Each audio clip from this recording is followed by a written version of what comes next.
Hola, ¿cómo estás? Espero que estés muy bien. Te voy a dar la bienvenida a la segunda clase de Secretariado Jurídico y en esta clase te voy a empezar a explicar la confección de los expedientes. Vamos a ir repasando tema por tema. Un expediente es el conjunto de todos los documentos glosados que funcionan como una constancia escrita de todos los escritos presentados por las partes. Si yo como parte o como tercero voy y presento un escrito de la mano del abogado siempre al juzgado y eso se va archivando, por así decirlo, o juntando los escritos para conformar lo que nosotros le llamamos hoy un expediente judicial. Para que sea formado este expediente judicial tiene que estar compuesto por algunos elementos que lo hacen en su esencia. ¿Sí? Por ejemplo, el número de expediente. Cada expediente debe contener un número que lo distingue de los demás expedientes y con el cual la persona que encargada en la mesa de entradas de otorgarnos el expediente lo va a saber distinguir por su número y así buscándolo en el sistema. Secretaría de la que pertenece el expediente. Cada expediente está distinguido con un número de secretaría, ¿sí? O un número de mesa o como aparezca en tu provincia. El juzgado que sigue el proceso, por ejemplo, si nosotros vamos al juzgado laboral, vamos a ver nuestra causa laboral. No podemos ir al juzgado de familia a ver una causa laboral porque son de distinta jurisdicción y son de distinta competencia, que era lo que yo te explicaba la clase pasada. Bien, juzgado en el que se sigue el proceso, clase de juicio o procedimiento. Tiene que ver con lo que te decía anteriormente, ¿sí? Juzgado de familia para causas de familia, juzgado penal para causas de penal. Nombre del juez y el secretario. Cada expediente se divide por distintos jueces, o sea, en un juzgado no vas a encontrar solamente un solo juez, sino que vas a encontrar varios jueces y varios secretarios que se dividen las causas. No sé bien cómo hacen esta división, pero lo hacen, creo, por sorteo o por número de secretaría. Bien. Después, lo que tenés que tener en cuenta, qué significa la palabra agregar autos, que es una palabra muy común que nosotros los abogados usamos, significa quitar o remover una constancia o escrito del expediente. Por ejemplo, yo como abogada voy y presento un escrito, me va a aparecer en sistema el nombre que dice agregar autos, ¿sí? Bien, eso con respecto a un expediente judicial. Lo que vamos a ver a continuación es la prueba documental. ¿A qué le llamamos nosotros prueba documental?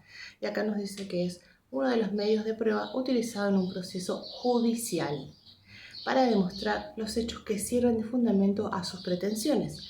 Yo, si me voy a presentar en un expediente diciendo que fulanito me robó, entonces yo tengo que justificar con hechos y con pruebas lo que estoy diciendo, ¿sí? No puedo acusar a una persona por acusarla sin pruebas. Estos documentos pueden ser públicos o privados, pueden ser emitidas por entidades públicas o pueden ser emitidas por entidades privadas, ¿sí? Dice, para ser un poco más específica, la definición debe saber que consiste en el examen de una cosa o instrumento que puede ser llevado al tribunal. ¿Sí? Esto quiere decir un papel, un video, una foto o una prueba de informes o lo que sea que con lo que contemos nosotros a la hora de presentar una documentación que nos sirva de prueba.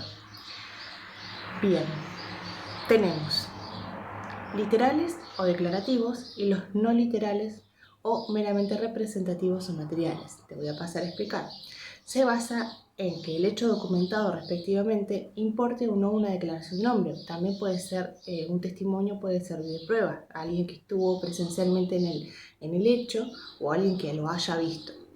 Los documentos literales pueden estar escritos a mano o no, en idioma nacional o extranjero, en sistema especial Braille o técnicos. ¿Sí? Pueden ser informáticos, registros contables, etc. Es decir, que los documentos literales serían instrumentos públicos o privados.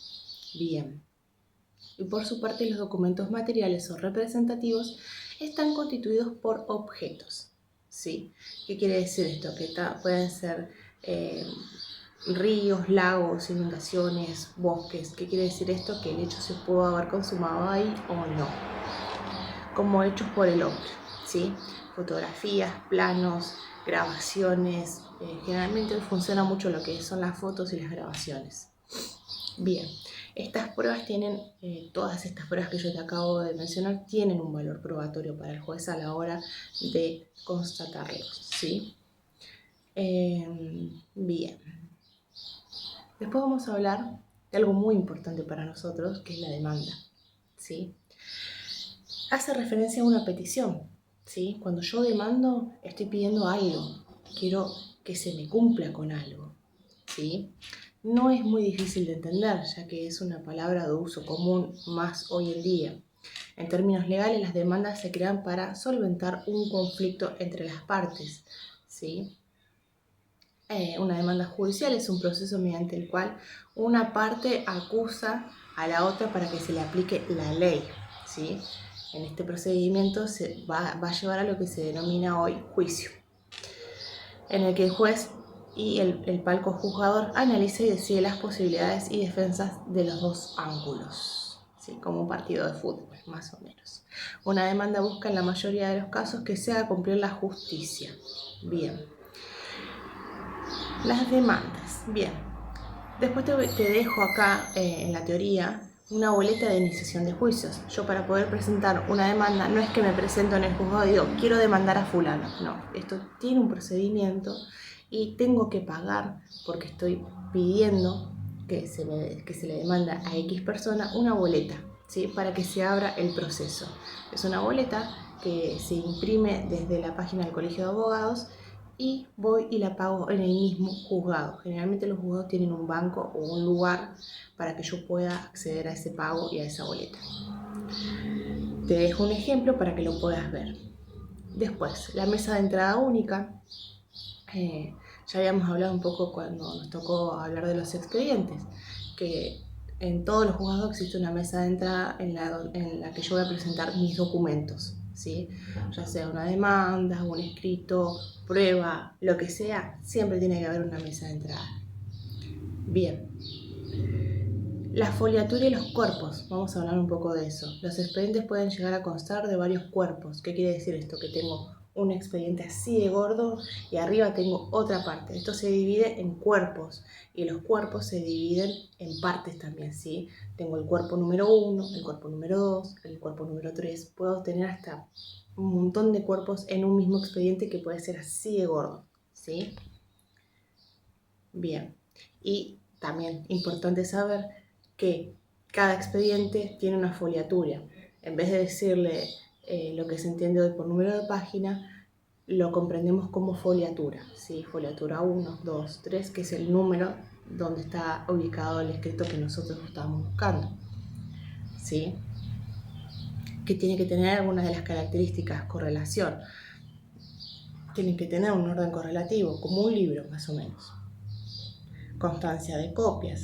Las copias de notas, informes o disposiciones que se agreguen junto con el original no se van a foliar, ¿sí? Porque son copias, no tiene sentido foliarlas.